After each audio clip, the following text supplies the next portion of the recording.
Hey there, Melody here, and today we're going to talk about site speed. It is one of the most common things that I chat with clients about how can I make my site faster.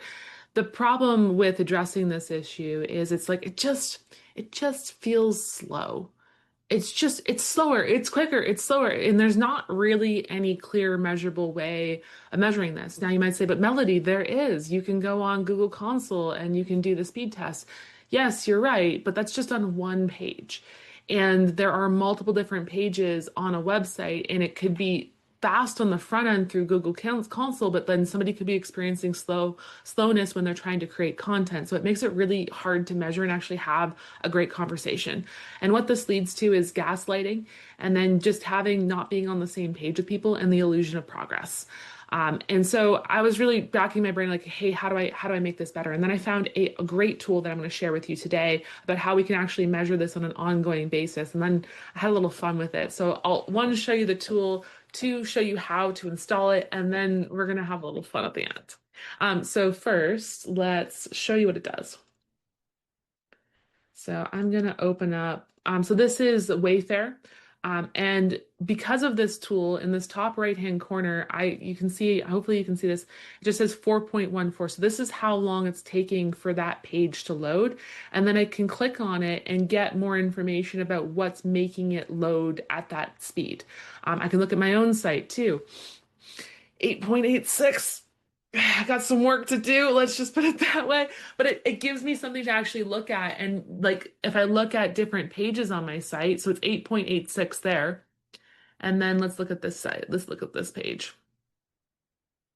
6.33. So it's like that's where Google Console becomes really challenging is like it's not like throughout. Now you do still really want to pay attention to Google Console because that is how Google's measuring your speed. It also measures a bunch of other things like usability and broken page links and different things. So it does definitely have its use case, but if you're just focused on speed, then I think it's really important to use this tool. Let's look at another page. This one is 6.35. So it helps that you can go through these different pages, and then as you're installing plugins like on a back end page on WordPress, look and see what that page load speed is on there. There's a couple plugins, Buddy Boss, Learn Dash, that are bad contenders, shall we say. And so maybe even when you're installing a new code or a new plugin, just take a quick look at this. And it's so handy that you just have this as a Chrome extension. So how do you install it?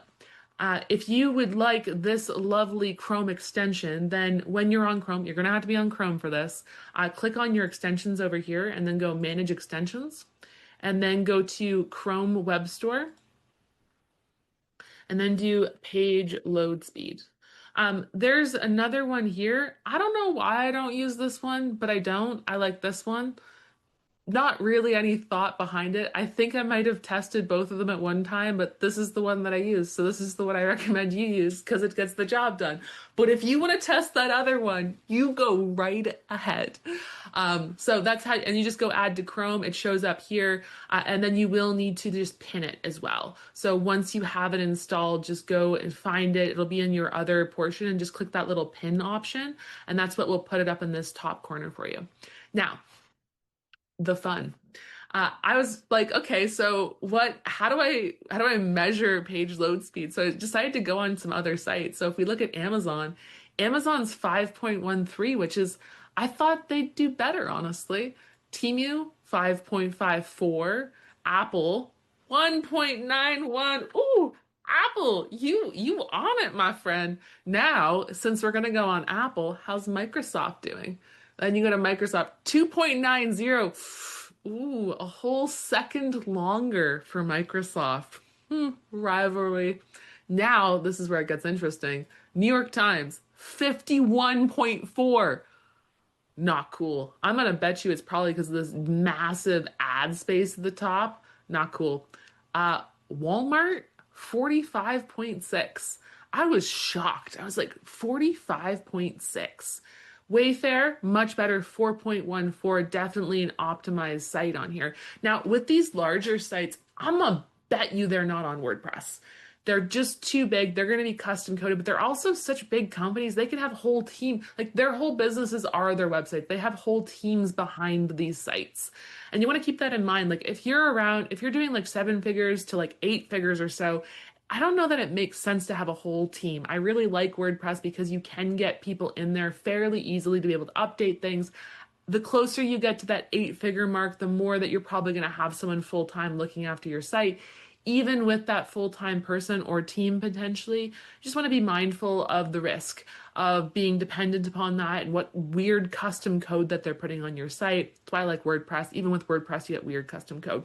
But you definitely have a lot more flexibility when you are working on something. And we can check another great tool, which I'll make a video about with Built With, like what's running this site. So let's look on Apple.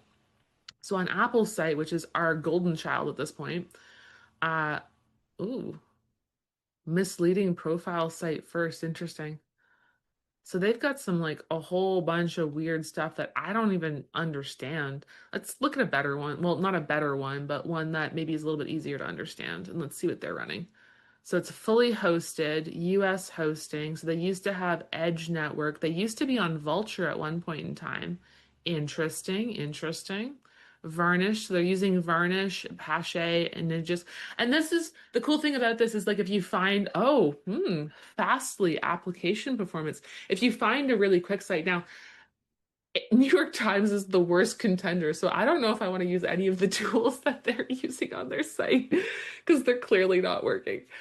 What this comes down to is when you don't want to fall into that illusion of progress and you also don't want to be gaslit, you need to be able to have concrete numbers or something that you can work from. And that's why I love this Chrome extension is because it's like, okay, no, I can actually see if the speed's getting better or worse, and we can actually address the problem then. It's not just like, oh, it feels like it's loading slower. It feels like it's loading quicker.